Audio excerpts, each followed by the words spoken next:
Welcome everybody to the Canberra Writers Festival 2022.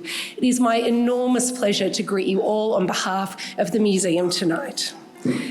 It's been a very difficult time, a few years I guess, for the festival and for the museum, so it feels particularly exciting to have you all here tonight in this beautiful room, King's Hall, I think one of the most beautiful spaces in Canberra, to discuss a democratic issue that's really close to our heart. Now, freedom media is one of the cornerstones of our healthy democracy.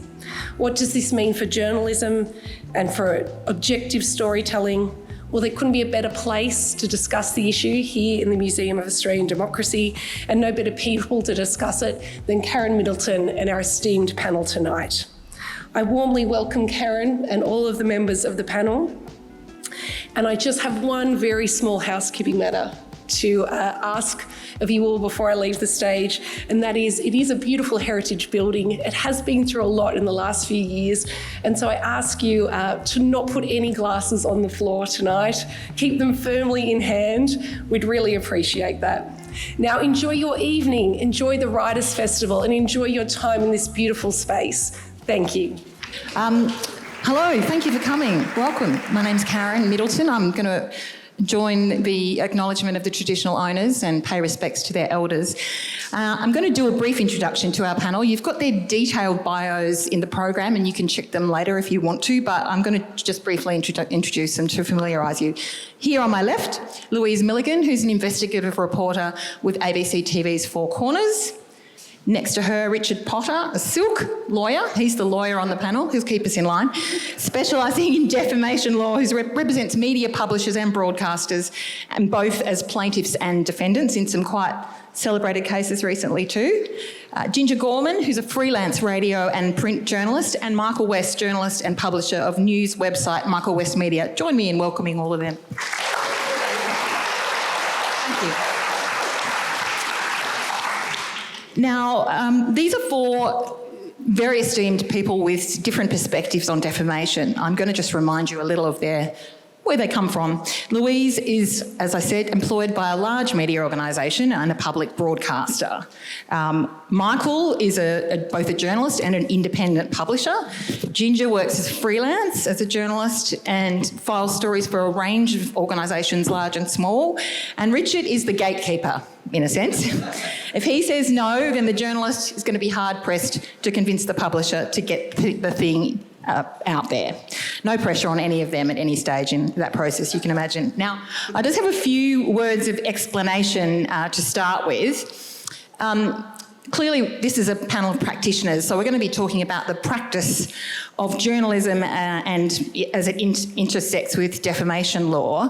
And I don't want to get too bogged in legal concepts, but we are going to deal with a little bit of law at the beginning here, and we do only have an hour, so I'm going to try and keep things moving along. And we're also going to do our best while talking about defamation not to actually defame anyone. This is our job, but I'm going to leave, I hope, a little bit of time for questions at the end, so it's also your job. So just a reminder that what you say at a Writers' Festival can get you sued, and us as well. So please bear that in mind. If and when you ask a question, please don't talk about cases currently before the courts, please, and be mindful of the risks of damaging legal proceedings or causing other legal problems. We try not to tread on landmines. Now, I have another couple of quick questions. It's hard to see you with the lights the way they are, but I want to ask you guys some questions first. How many lawyers do we have here? Oh, good, not many. That's great. I mean, welcome. No offence to lawyers. Welcome, yeah. Law students? Any law students? Not many, okay. Anyone with absolutely no idea of the law at all? Good, okay. And the rest of you somewhere in the middle. It's helpful to understand that. Now, defamation. I'm going to do some basic definitions for you to start. Defamation is the publication of material which harms a person's reputation, and that publication can be in writing, in pictures, or in spoken words. Now, we used to talk about libel and slander, libel being the publication of something in a permanent form and slander something in a non-permanent form. So the difference between, say, something you write down and something you say. But, of course, there was a grey area, particularly involving broadcast, and now it's all known as defamation. Now, the law in Australia has changed quite markedly in the last year. So if you can bear with us, we're going to try and step through that in as basic and simple a way as we can, so you've got that at least basic understanding, and then we're going to talk about how it gets applied. So Richard, I'm going to look to you for this because you're the lawyer here. Can you step us through briefly and simply, bearing in mind those of us who are not the lawyers, what Australia's defamation law used to be and what it is now in just rough terms? Sure. Everyone hear me on this microphone? It's going to be a bit dry, and so I'll try and get through it as quickly as I can. Not too dry. But, sorry? Speak up. Speak up. Yeah, thanks. So before 2005, the laws in Australia were all state and territory laws, and they're all separate. So if someone sued on a media publication, sometimes you had 8 different defences, and so it was a real nightmare.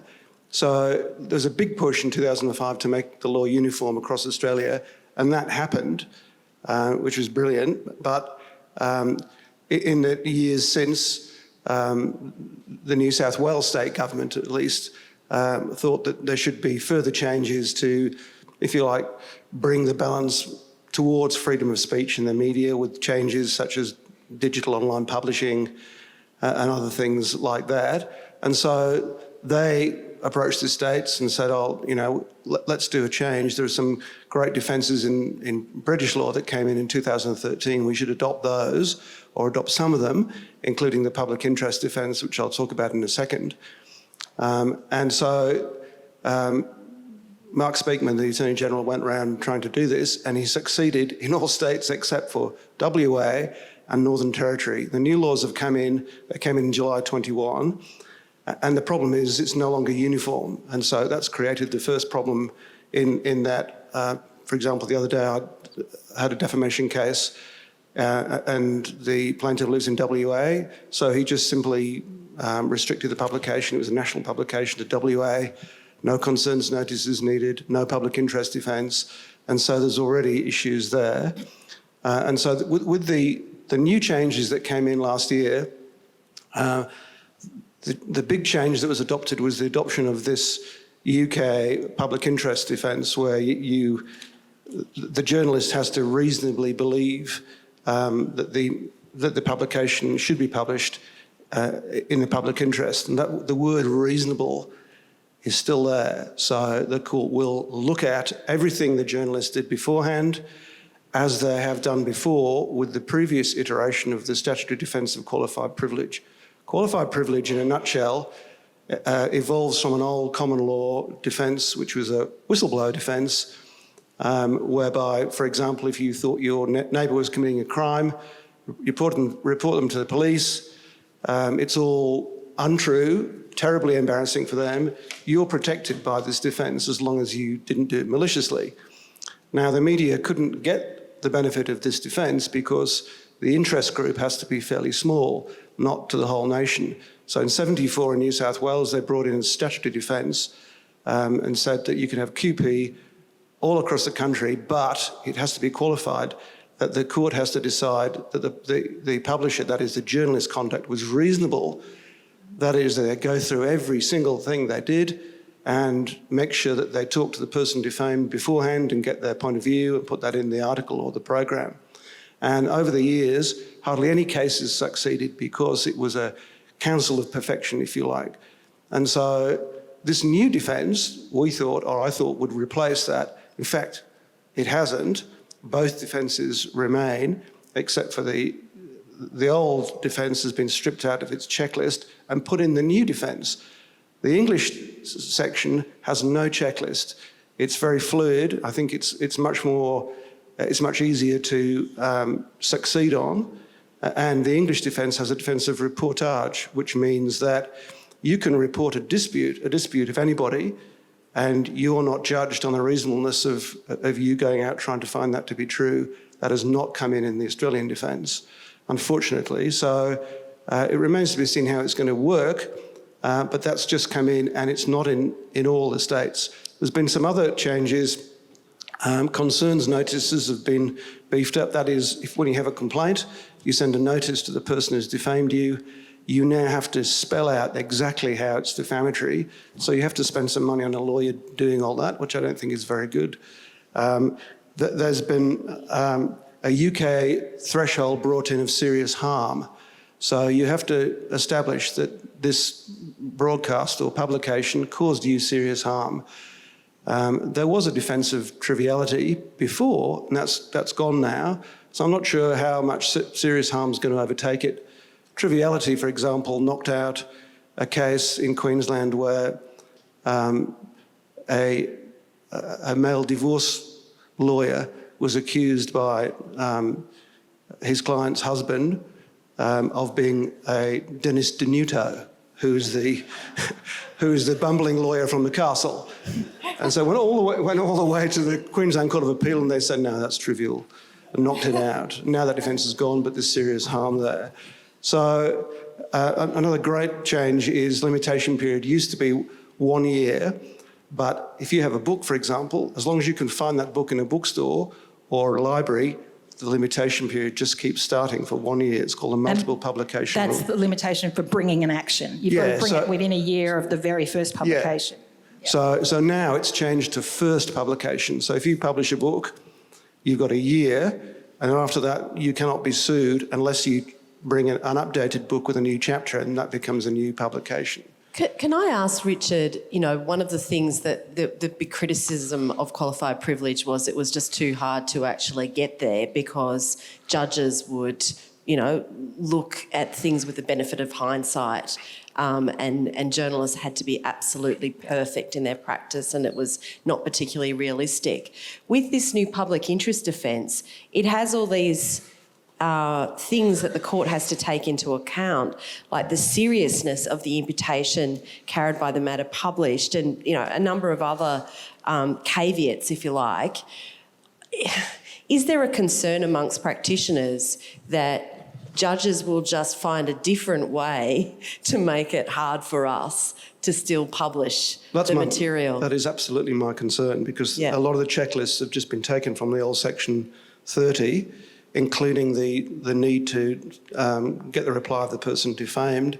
And the English section has no checklist at all. It's fluid. So in theory, this is slightly less restrictive on the face of it, but potentially underneath the fine print would make it just as restrictive as before. Which is really potentially depressing as a practitioner of journalism, because, you know, we were all so hopeful about this public interest defence coming in to help investigative journalists publish material that is in the public interest. Yeah.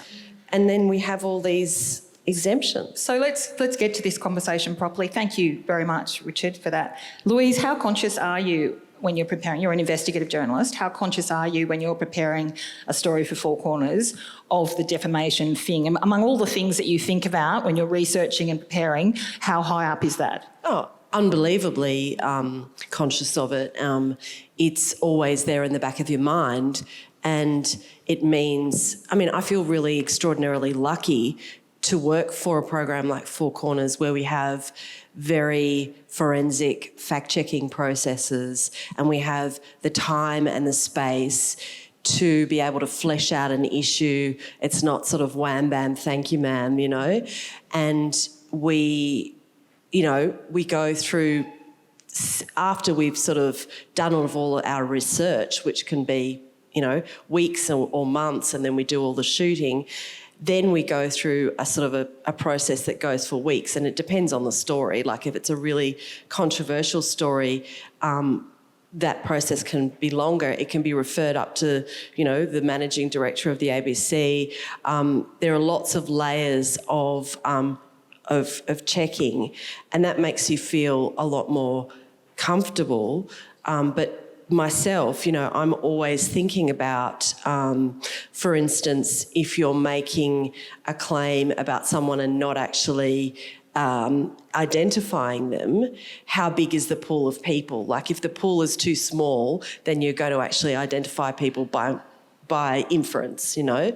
And also taking very, very seriously that, you know, when you are making, or when people who are in your program are making claims, that are potentially career destroying and reputation destroying for someone, that you don't do that lightly. So you've got to think about it from the subject's point of view as well. Yeah, you've got to think about it from an ethical point of view, because that is a really big responsibility, and it's not something that I would ever take lightly. It's not that sense of going after someone. It's a sense of looking at all the evidence before you, making call after call after call after call, examining all the documents and making sure that what you're doing is the right thing, that it is in the public interest. So, Ginger, what about you? You're often writing about tricky subject matter. You've written a book about trolling online. You're dealing with some interesting people during that, and I do want to get to social media. But how much is defamation a constraint for you? Do you feel extra pressure being a freelance writer? How does that work? The first thing I'd say is I concur with Louise. It's always top of mind. It's hard to explain the fear that you have, especially if you are interviewing people who are already suffering trauma. So I'll give you an example. Last year, in 2021, I reported the case of Julie Sazowski. So she was sexually harassed by her boss, Joe Pahari, at AMP. And she's someone that has suffered enormous trauma. So she is still to this day no longer working. And she wrote a 7-page complaint that was substantiated. Now, I've just got to be really careful because she said some things to me that were very potentially defamatory because they weren't substantiated in the complaint. And I could not use those facts, even though they were very important to telling the story. I've also got to protect her, not just myself, because, courts are often used to bully and traumatise victims by perpetrators as well. So there's layers and layers of this. And the other thing is, I'm a freelancer. So for a story like that you might work on for up to a year, you'd get paid $2,000 for it. So there are definitely points when I'm being threatened with defamation action where I'm sitting there in my home office thinking, God, I'm just a fat mum in my tracksuit and I've got, Pornhub or something threatening me with defamation action. And, the lawyers at news.com.au who I mainly investigate for are amazing and they are brave and I thank them. But the fact of the matter is, if you're a freelancer, you're a contractor. So you are not protected by the organisation. The media organisation is out for itself as well. So there's layers and layers of this stuff. And Michael has a different position. I want to come to that, but before we do, just on this point about the traumatising process in the courts, I know, Louise, you've got views. You've written a whole book about being a witness and how people can be re-traumatised through that process. What about, say, a complainant bringing an action that ends up sort of being interrogated in the court? Absolutely. We've seen it repeatedly. And when I was researching witness, at one stage I was actually looking at including the civil law as well. So witness is about the criminal law, and it's about how incredibly difficult it is for complainants of sexual crimes to come forward through this system. But if they decide that, because in the criminal law you need to prove something beyond reasonable doubt, it's an incredibly high bar to get to. Sexual crimes have much lower conviction rates than other categories of crimes. It's a bruising process. So sometimes what they decide is, well, I'll tell a journalist about it because, then I can tell my story. And, one of the victims that I spoke to who was a victim in Ballarat of a Christian brother, he talked about the pimple pops, and it's like you can't keep your story in anymore. And, these people have to summon up this mountain of courage and bravery to come forward. But then they're potentially risking being involved in defamation proceedings. And we have seen, a good example of a complainant coming forward. Well, actually, she didn't even come forward in the Jeffrey Rush case. Erin Jean Norval, that was written about without her involvement. Without her involvement. So in her case, it wasn't Me Too, it was Her Too. And then she ended up being, cross-examined at length in that case and had a very, very difficult experience. And I was sent lots of transcripts of those sorts of cases. There was one, for instance, where the complainant had anorexia, and the barrister had started his cross-examination of her, basically implying that because she had anorexia, that she was crazy. And this went on and on and on, and it was just appalling. But the other thing that, the really sobering reality is that, I know lots of people who are victims of sexual crimes who have taken their lives or drunk themselves to death, or aren't able to get out of bed in the morning, aren't able to leave the house, aren't able to hold down a job because it has such a profound impact on their lives. And all the avenues that they might explore for justice are so vexed, and defamation is one aspect of that. Yeah. Michael, you're in between the sort of, the large company and the freelance contractor. You're a journalist and a publisher. What experience do you have of defamation, and how present is it for you in those dual roles? And presumably it's a reasonably existential thing for you as a small business person if there's a successful writ. So can tell us a little bit about that as a publisher and journalist. Well, I think just for the practical application of what actually goes on here, if I could preface my remark with some of my best friends are lawyers. Lawyers are some of my best friends. Here we go. And I do believe in the rule of law, but this is essentially a totally out of control sector with a bunch of ambulance chasers running around bullying people. And we are all now, as publishers, if we have a social media feed, if you're on Twitter or Facebook or LinkedIn or whatever, we're all now in the gun. And lawyers, in the great majority of cases, use it to muzzle free speech, to bully journalists into pulling down stories. And in practice, the way that it happens is that you get a letter. Sometimes they still send you one by snail mail, and because we don't see it for 3 months later, the defamation threat's 3 months old by the time you get it. But the email says, "Dear Mr. You have vilely and scurrilously defamed our noble client. You are to take down the story immediately. You would apologise in words of our choosing, and you were to pay the costs of us threatening you with this letter. Otherwise, we'll take you to the cleaners." That's a bit of subtext, but that's essentially what it is. So every time you get one of these, and I've had them from the Catholic Church, from Macquarie Bank, from the gas fracker, Tamboran Resources, that's still live because they never say, "We're not suing you or threatening to sue you anymore." In fact, I called the law firm from last year in which Richard was involved, Meyer Vandenberg, which has changed its name since to MV Law, and I sent them a little note saying, "Look, I just wondered, are you still threatening to sue me?" I got nothing back because, of course, this is the way that it works.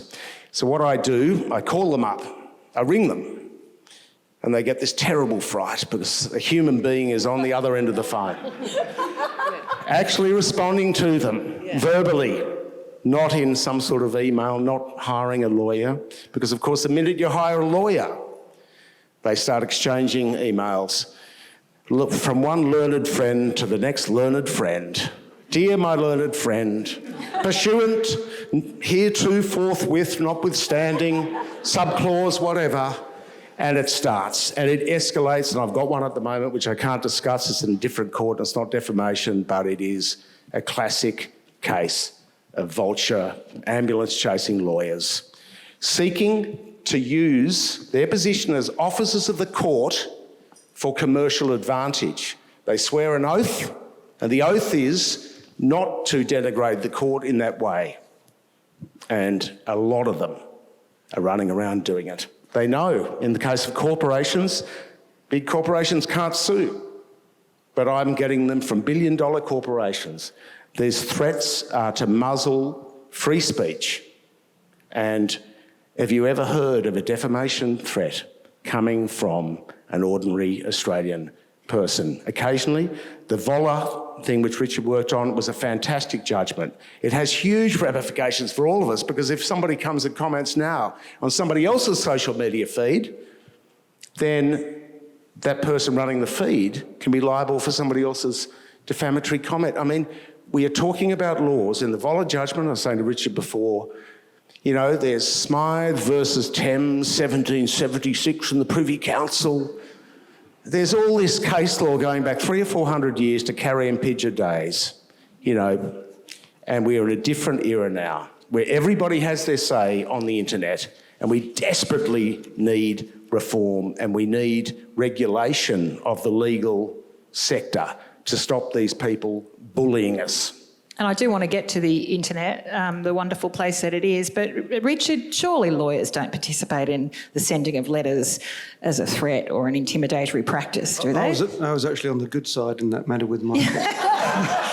It's interesting to me that you identify a good and a bad side, though. I do pro bono work for people I consider bullied, and that sometimes it's women who put up domestic violence stories on Facebook, and they get sued or threatened to be sued, and they have no money, and it comes through one of the legal agencies, an act for them, and so that, you know, barristers aren't all bad. They do have their times when they do pro bono work as well, but some of them do get bogged down in archaic law. But the Voller case was an extreme example. That's involving Dylan Voller, who was detained in the Northern Territory. You might have seen stories about that young man. And the Don Dale story. Don Dale, yeah. And he brought defamation actions against several publishers. Yeah, so essentially the media, or a bunch of media, put up on their own Facebook pages articles to say, oh, Dylan Voller, you might think he's a nice guy. We think his actions are disgraceful. What do you think? And then the trolls just come in, including some that say, oh, I knew Dylan Voller smashed a fire extinguisher over a Salvation Army guy's head and nearly killed him. And all this stuff just stays there. It was just sitting there. They wouldn't take it down because they thought... racist. A lot of it is really... He's Indigenous. And so this was a pro bono case. So their defence was, well, we never published it because there's somebody else's troll, not ours. And the law of defamation in publication has been the same for hundreds of years. If you participate in any way in publication of someone's defamatory publication, then you're liable. You may have a defence of innocent dissemination if you don't know anything about it, such as your community Facebook page that someone puts a defamatory troll on and you don't know anything about it because you haven't been looking for weeks, and then you find out, or someone sends you a notice, you take it down. You're not liable. You're an innocent disseminator. But this just stayed there, and as the High Court mentioned, what happened was that they are making more money from more people coming in, reading comments, and then then Facebook sends it round more and more, and then make more money. And so it just becomes a way of commercialising defamation, whereas most Facebook pages don't do that. Even the media pages don't do that. And so I have some sympathy for people who get stuck with trolls on their website, and it's frightening because someone could come, and threaten you for it. But in that situation, I did have more sympathy with Dylan Voller. So as content producers, media practitioners, and any or all can respond to this, how well do we think the law balances the interests of free speech against the interests of protecting people from genuine reputational damage? Do we think it's still, from the conversation earlier, it sounds like we still think it's far too restricted.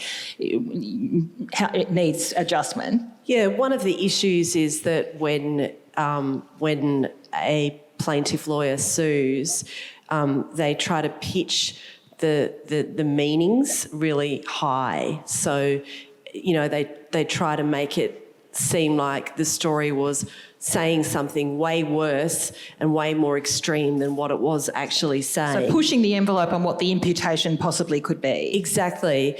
And because they are so high, if you get a judge that sort of goes along with that, then you're on a hiding to nothing from the start. One of the other issues that we face is if we have confidential sources, if you're trying to satisfy even this new public interest defence, but also qualified privilege, it makes it extraordinarily difficult because you can't discover, all of the material from those sources. And there have been cases that, it's a lay down misère that the bad person did the bad thing, but they've been settled because, they couldn't get the confidential source to appear before the court. And, as journalists, one of our most important roles is to protect confidential sources. I mean, I went to court to protect confidential sources in the Pell case, and if the judge had have agreed with his lawyers, and I would have had to sort of be in contempt in the face of the court and be potentially prosecuted. Like, it's very serious, but that's one of the things that we do as journalists. So it is really, really difficult. And I remember when I was a student, so I did a law degree, but I did a graduate diploma in journalism in 1999, so way back then, and Chris Masters talking about how the pile, so Four Corners journalist Chris Masters back in the day, the pile of writs, that it was just weighing him down, like a very similar kind of discussion to what Michael's talking about today.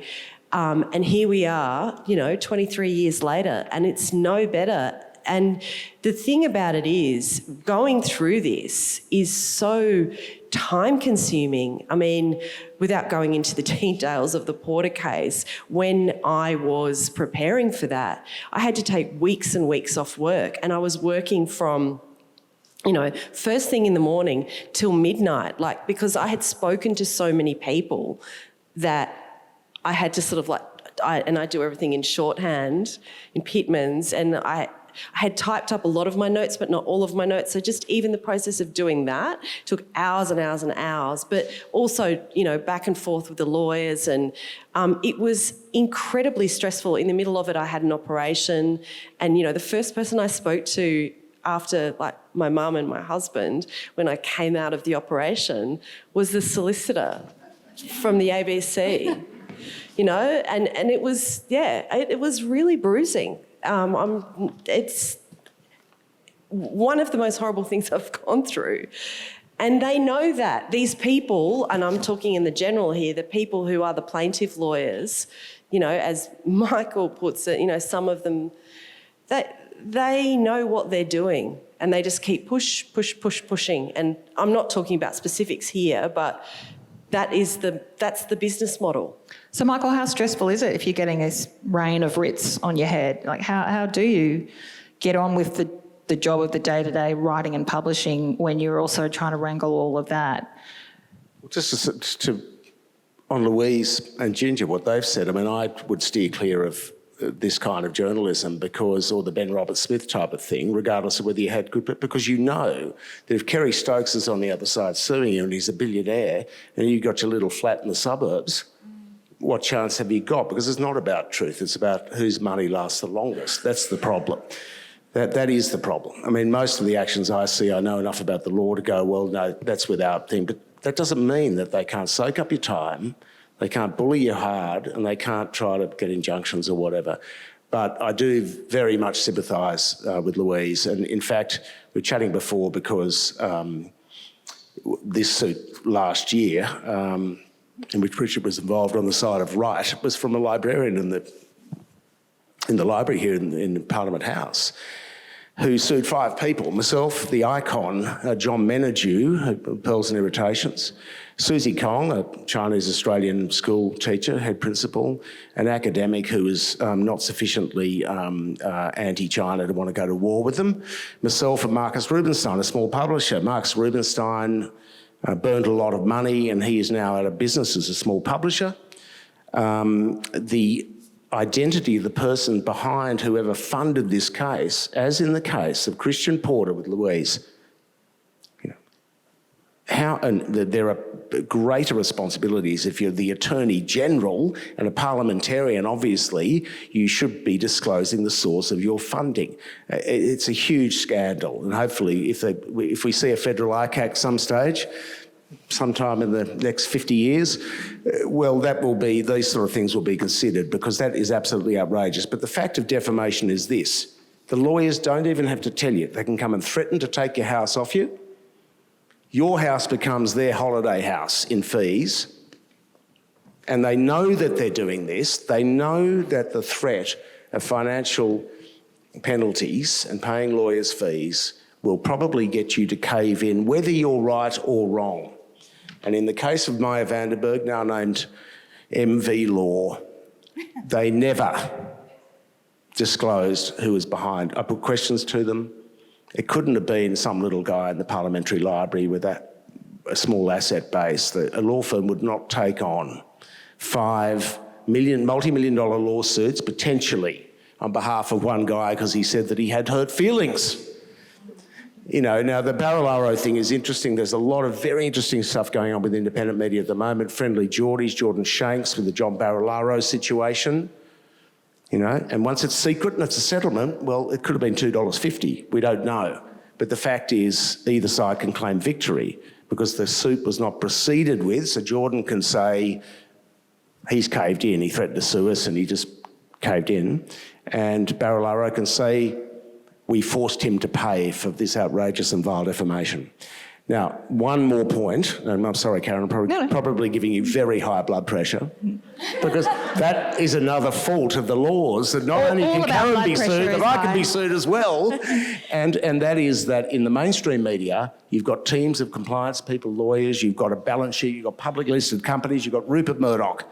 But when you're dealing with a small publisher, and I'm sorry about the victim narrative, it is an existential threat every time you get one of these bullying letters. And I'm not alone in this, I'm just probably the spokesman for the association, which hasn't been created yet. But the fact is that I was always backed by the Fairfax lawyers. Good old Brian Gallagher at News Corp and Richard at Fairfax. I was really good friends with them because I talked to them so much. But you're not on the hook personally, financially, if you're a journalist in the mainstream media. The mainstream media in Australia is one of the most concentrated in the world. It's publicly subsidised by things like JobKeeper and the Google News Showcase. And small businesses have to just front up and go, so sue me. But we've also had some really concerning decisions recently, the Kinane case. So Steve Kinane, who is an ABC journalist, but he wrote a book for HarperCollins about Scientology. Yeah. And in 2016, I think it was quite a while ago. Yeah, it was a while ago. And he had one line about the Chelmsford doctors, which came from, and I'm paraphrasing here, but it came from the findings of the Royal Commission into that issue. And basically, at first instance, the court found, that Kinane didn't defame these guys. But recently on appeal, the court has found that, something that we always thought as journalists was a really saving grace. The findings of a Royal Commission was something that you could rely on. You didn't have to go to every single person who, for instance, I did a lot of stuff on the Child Abuse Royal Commission, and I didn't go to every single person who was mentioned in the findings of the commission. Well, the report is tabled in Parliament. It's covered by a privilege. It's the highest, sort of level that you can get to. But this decision found that he should have gone to those doctors, and I found that extremely worrying and wanted to ask Richard about that. Like, what implications does that have? Obviously, the public interest defence may help. I don't know. Well, I think we all thought that the existing statutory QP defence, which was in that qualified case, privilege defence, would succeed. I in fact legaled that book, and I thought, gee, look at these findings, they're all commission. And for the full court of the federal court to say, oh, well, Kinane should have gone and sought out these people and said, are these findings that are all commission true? And if you don't think so, we'll publish your response. I mean, it is. And now I gather HarperCollins and Kinane are going to the High Court to seek special leave on that. Yeah. But that's how poor the courts have dealt with the media QP defence. I want to go back to this point about money. Maybe, Ginger, I can ask you this. And it goes to the accessibility of defamation proceedings. It does seem to be the purview of people with deep pockets or well-heeled backers or the ability to crowdsource, so a public reputation or a public-facing position or a good PR people.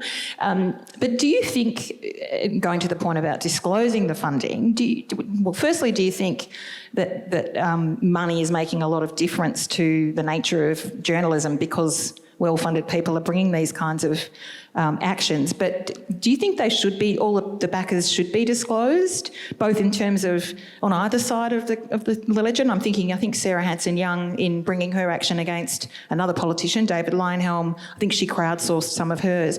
Do you think it matters who pays and whether we know? Well, it was interesting with Christian Porter, wasn't it? That became a key issue. Well, it became a political issue. Yeah, who backed him, certainly. I mean, it is part of the job. You do know, when I was reporting, so I reported a case, Pornhub, a lot of people use it. There's a lot of supposedly free content, which is in fact not free. It's children being exploited.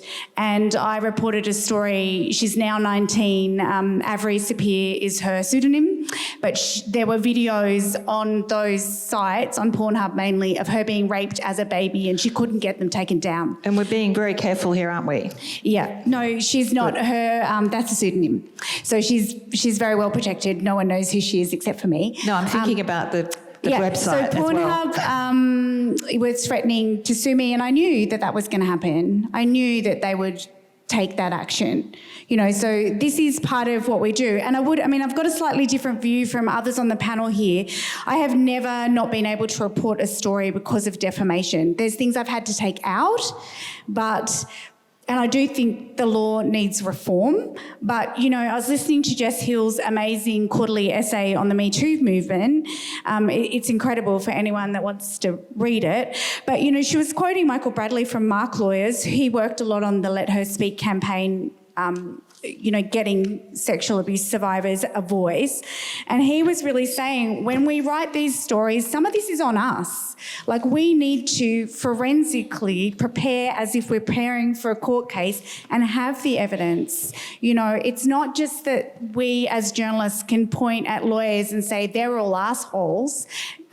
We've got to actually do our jobs. This is harder and harder, and we could talk about the media environment and the fact that there are not the journalists that there were, and the media industry is in crisis. But still, when I take on these stories, I do prepare for them as if I'm preparing for a court case. Totally. It's like you've always got to treat it like a police investigation. Absolutely. I've got to be able to prove it's true, But also, I have real issues with the idea of drawing up lists of Me Too, Yeah. I think that's a problem. Like, if you're starting from that perspective, you should be starting from the perspective of, just taking each story on its merits rather than having lists. I think that's problematic. Yeah. Yes. What about the impact of social media on publishing in traditional media? And if you look at it as a continuum, you've got maybe traditional media on one end who perhaps take the most conservative view of publishing, particularly big publishers are very risk averse.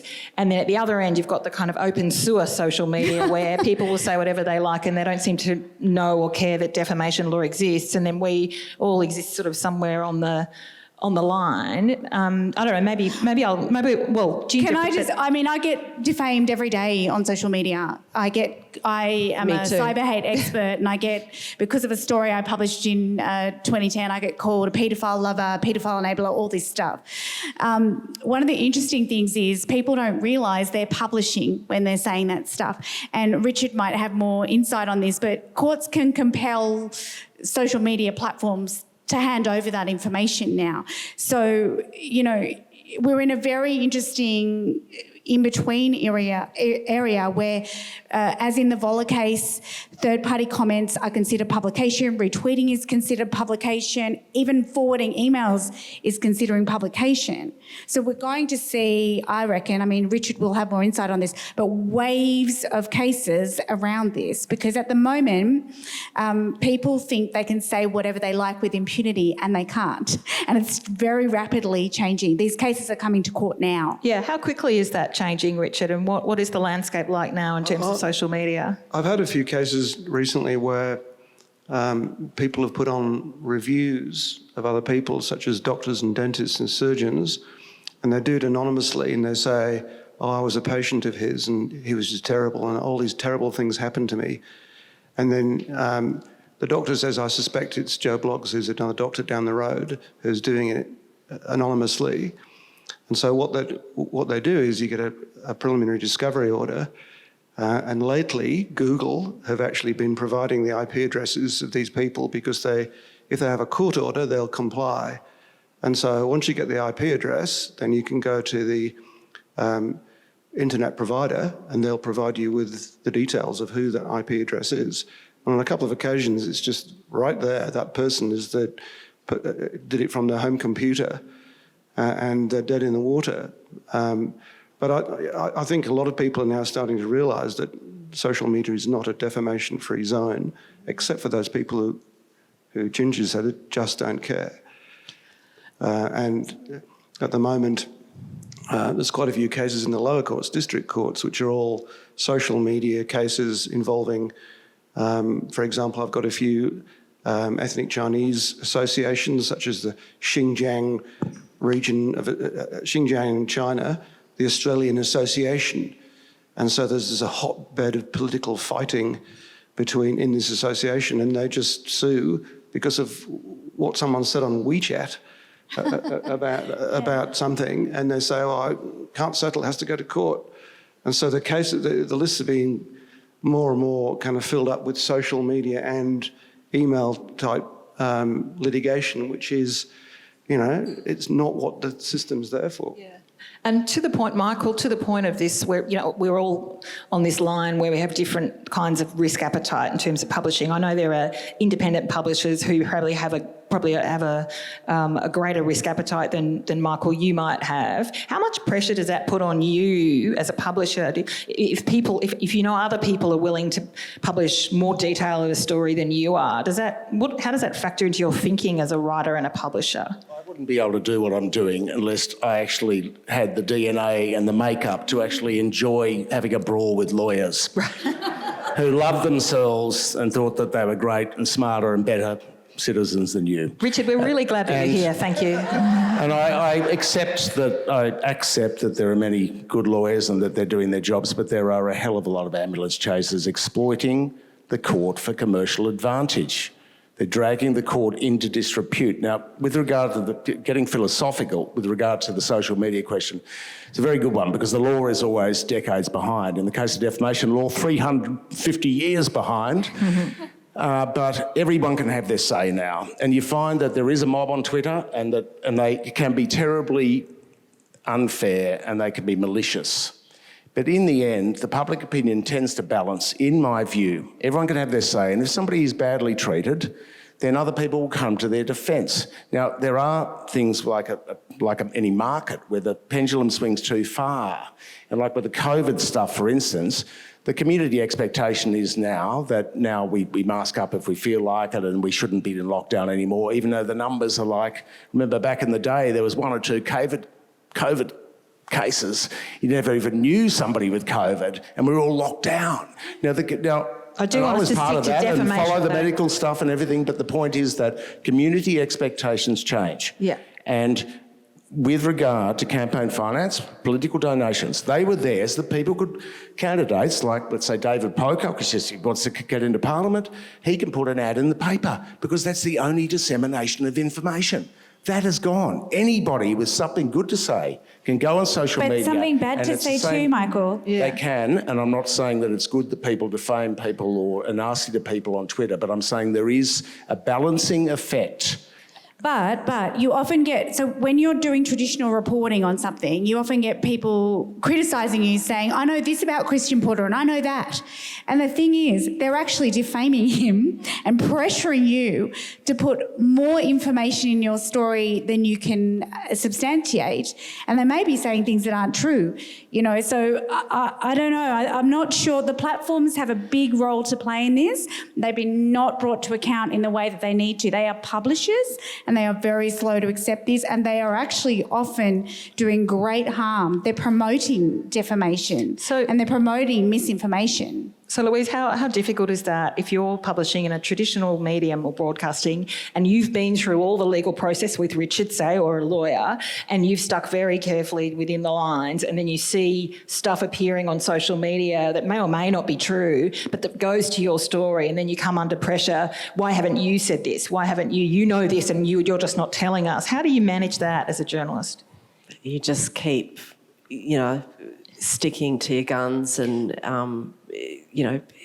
using very hygienic practices, because that's what a proper investigative journalist does. And, social media is about what I reckon. Yeah. I reckon this, I reckon that. And it gets confused for what I know. It's just extraordinary. I mean, I've got a story on Four Corners on Monday night, and a guy, it's about the independence, and a guy just tweets, Milligan's, doing a story about her mate Zoe Daniel. Well, first of all, okay, my former colleague, who I never actually worked with, Zoe Daniel, she's actually not in this story in any sort of significant way, but they'll just say anything, But I also think there's another point to be made that is relevant, and that defamation is able to be brought by people who have means, whether they raise them from anonymous donors or they have the money themselves. There's another side to this argument, and that is that, there are publishers, to be honest, all the trolls in the world, you can block them, right? But there are mainstream publishers in this country who are constantly vilifying people who have a lot less means than they do. And we all know who we're talking about here. And they know that those people don't have the means to fight back, don't have the emotional strength to fight back. They don't have the lawyers lined up. So, we have to think about this carefully, because I do think, on the other side of the ledger, our very, very important responsibility as publishers is being abused by people who are saying things that are just as bad as some of the things on social media, and just as irresponsible and not based in any fact. I do want some time for questions, so just very quickly, Ginger, and then I want to go to one more issue and then we'll... Well, I don't agree with you that you can block all the trolls, because trolls, the research I commissioned found that cyber hate does $3 billion worth of harm, including getting people killed. But there's a question here about the platforms. Like, why are traditional media publishers held to such a high standard when it comes to defamation, but the platforms are just letting white supremacy and so forth go rampant? And just one more point about something Louise said in regards to someone she was doing a story on and their mental illness. I think I'm going to swear, I think it's pretty fucked up that we live in a society where we are letting, especially children, be institutionally abused, and then we are using the trauma that they suffer against them in the courts later on. It comes back to your point before. So I'm going to steal a few minutes extra just because we did start a little bit late. I hope you forgive me for that. And I just want to cover one more quick thing before we do that, because there was a case just this week that kind of goes to the issue of people with means and people with public profiles, and it's the issue of politicians getting involved in defamation cases. Correct me if I'm wrong, Richard, but there does seem to be a prevalence of politician-related cases lately. Is it any more than usual, or have I just noticed them? I think the new jurisdiction of the federal court, that they found they had jurisdiction to hear defamation matters in the territories, ACT and Northern Territory, so therefore they can now hear any defamation matter in Australia as long as it was published nationally, including those territories.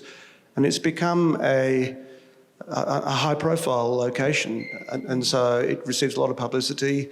You immediately get a docket judge who pushes it to trial very quickly. It's a very good system if you want to get a quick trial, but it has elevated the whole profile of defamation. I think that McGowan-Palmer case was utterly pointless, and I think. So I'm going to finish with a quote from the judge, which is just great if you haven't read it. Justice Lee made Clive Palmer today pay all the costs as well, because McGowan offered to walk away before the trial, so that none of this nonsense could have happened over months of a trial. So it gets us all a bad name, I think. But I'm going to finish off with some words from Justice Lee's judgment. He brought down a judgment in this case. So this was Clive Palmer suing the West Australian Premier, Mark McGowan, who then countersued. So they sued each other. They both lost and they both won. Palmer was awarded $5,000 and McGowan was awarded $20,000. But the legal costs involved way outstripped that, and the judge made that point himself. In fact, the opening words in his judgment were, "The game has not been worth the candle," which I think you can understand the meaning. He talked about the wasting of resources, both public resources in terms of the Commonwealth's involvement and the money involved, and also the court's resources, and it's been clogged up by a case like this and not able to hear genuinely urgent pressing cases. He did note that people have a human right to protect their reputations, but he said this important human right doesn't human right doesn't disappear just because someone becomes a public figure. But, here's the but, quote, "At a time when public resources devoted to courts are under strain and judicial resources are stretched, one might think that only a significant interference or attack causing real reputational damage and significant hurt to feelings should be subject of an action for defamation by a political figure." So I say hear to that judge, and I might let him have the last word on whether or not these cases are always worth pursuing. First of all, before we go to questions, can you just say thank you briefly to our conversationalists here? Thank you.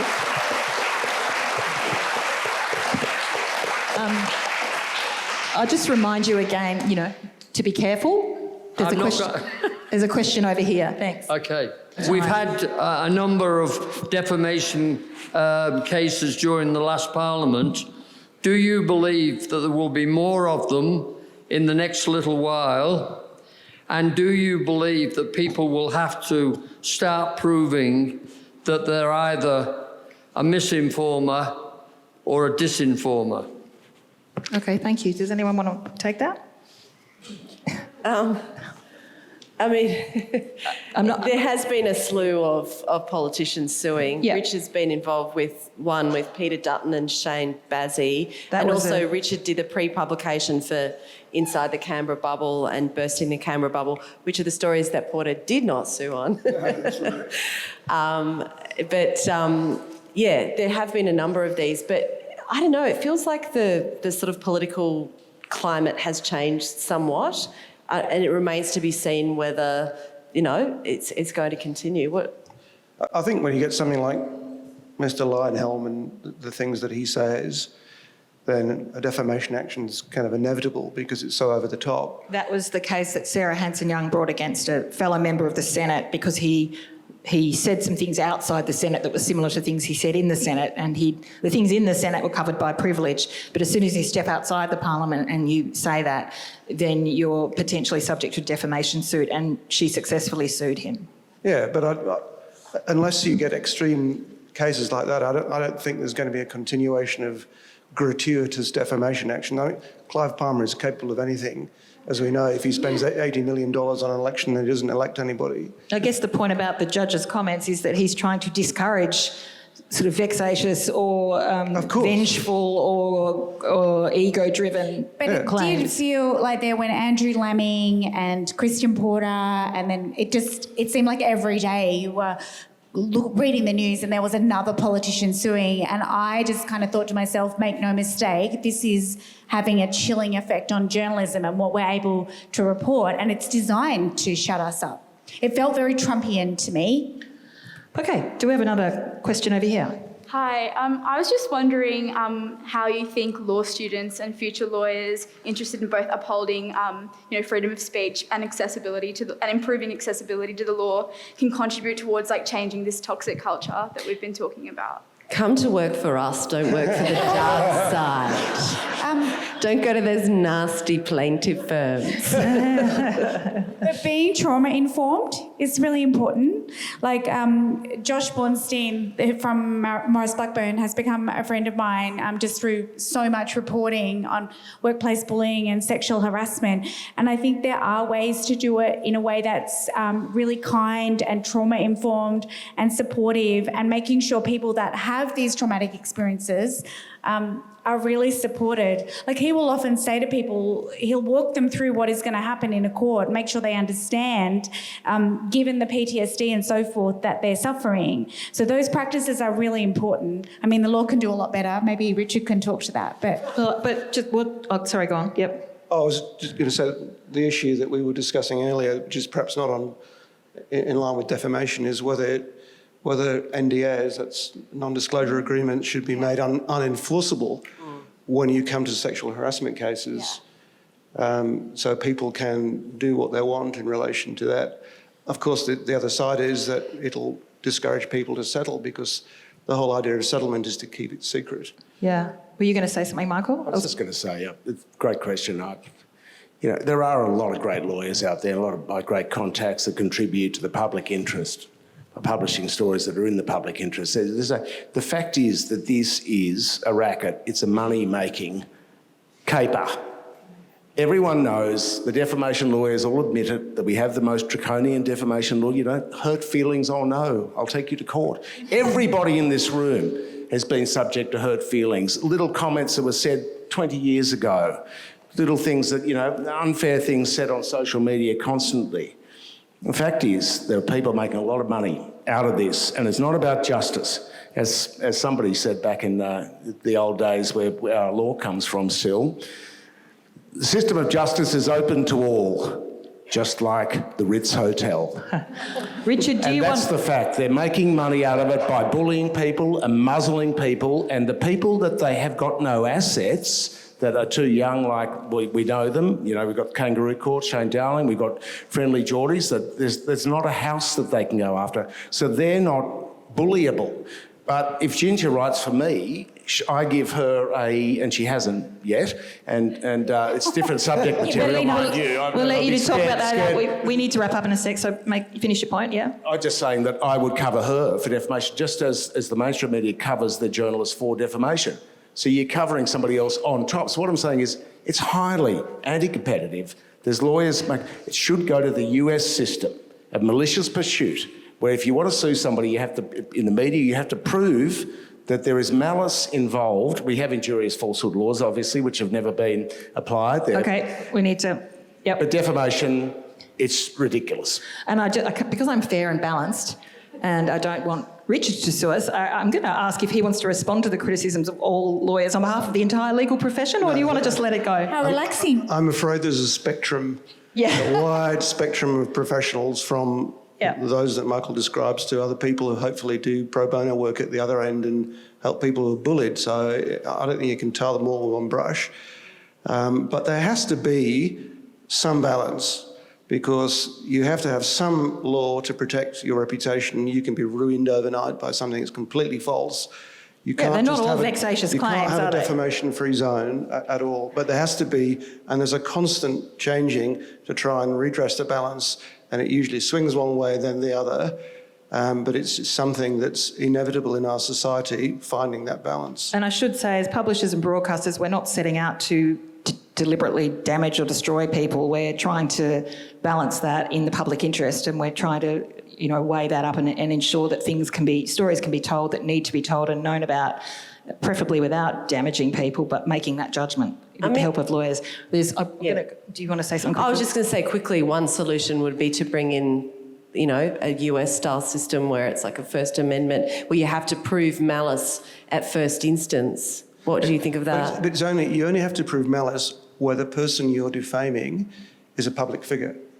And so it's a very limited area. So if you want to talk about Tom Cruise and anything like that, you've got to prove malice. If you're just doing anything else, it's the same law, the same Commonwealth-based defamation law. And in America, the system is different. I think there's great tolerance for freedom of speech, but on the other hand, there is also a huge area of privacy. Yeah. I think I'm going to leave it there. I don't want to get into too much difficulty, but thank you for your question. Thank you very much for your attendance. And once again, please join me in thanking our panel, Michael, Ginger, Richard and Louise. Thank you very much. Thank you, Karen. Thank you, Karen. Yes. Thanks, Karen.